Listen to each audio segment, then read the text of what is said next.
আমি আপনাদেরকে দেখাবো পাকা কাঁঠাল দিয়ে তেলের পিঠা। তার জন্য আমার লাগবে মেজারমেন্ট কাপের 1 কাপ আমি পোলাও চাল নিয়েছি। কেউ চাইলে আতপ চালও নিতে পারেন। আমি চালটাকে 1-1.5 ঘন্টা ভিজিয়ে রেখেছিলাম। আর যা লাগবে 3/4 কাপ নারকেল আমি নিয়েছি, 3/4 কাপ ময়দা, 1/2 কাপ চিনি। চিনিটা যার যার স্বাদ অনুযায়ী দিবেন। আর যেটা নিয়েছি সেটা হয়েছে কাঁঠাল। কাঁঠালটাকে আমি একটা ঝাঁঝরির মধ্যে চেলে আমি রসটা আলাদা করে ফেলেছি। তা আমি মেজারমেন্ট কাপের এখানে 1 কাপ পরিমাণ নিয়েছি। এখন আমার যা করতে হবে, আমি যে পোলাও চালটা নিয়েছি সেটাকে ব্লেন্ড করে নেব। পোলাও চালটাকে আমি ব্লেন্ড করে নিয়েছি। আর ব্লেন্ডটা অনেক, দেখুন কোনো দিক দিয়ে দানা নেই। এখন যে উপকরণ আছে আমি এক এক করে দিয়ে দেব।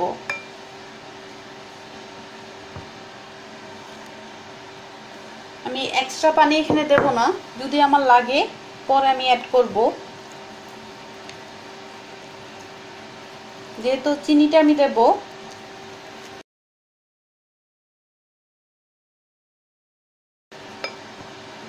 চিনিটা আমি আস্তে আস্তে করে দেব।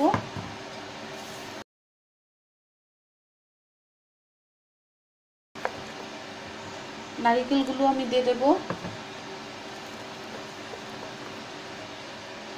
1/4 চামচ পরিমাণ বেকিং সোডা আমি দেব।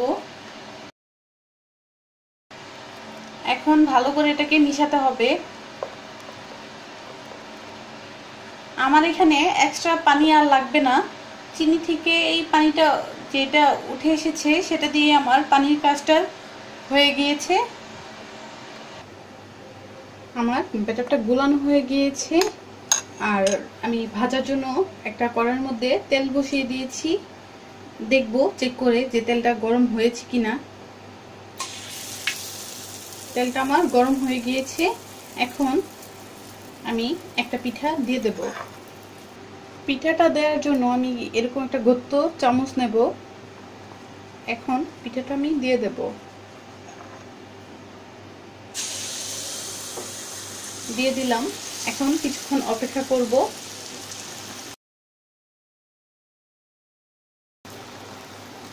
খুব আলতো করে এটাকে উল্টে দিতে হবে।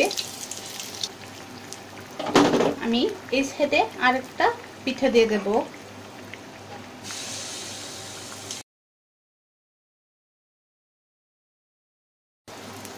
এই পিঠাটাও আমি উল্টিয়ে দেব।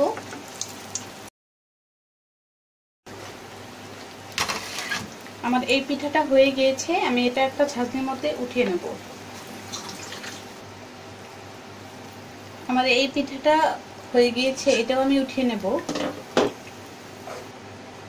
সেম প্রসেসে আমি আরেকটা পিঠা দিয়ে দেব।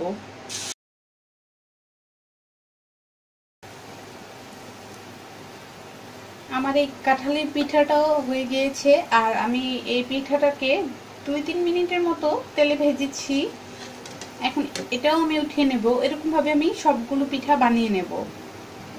দর্শক, তৈরি হয়ে গিয়েছে তেলে ভাজা আমার কাঁঠাল পিঠা। আশা করি আমার এই রেসিপিটি আপনাদের ভালো লাগবে। ভালো লাগলে অবশ্যই একটা লাইক দিবেন, চ্যানেলটি সাবস্ক্রাইব করবেন, বেল বাটনে অবশ্যই ক্লিক করবেন যেন সঙ্গে সঙ্গে আমার যে রেসিপি দেই না কেন পেয়ে যান। আজকে এই পর্যন্ত। সবাই ভালো থাকবেন। আল্লাহ হাফেজ।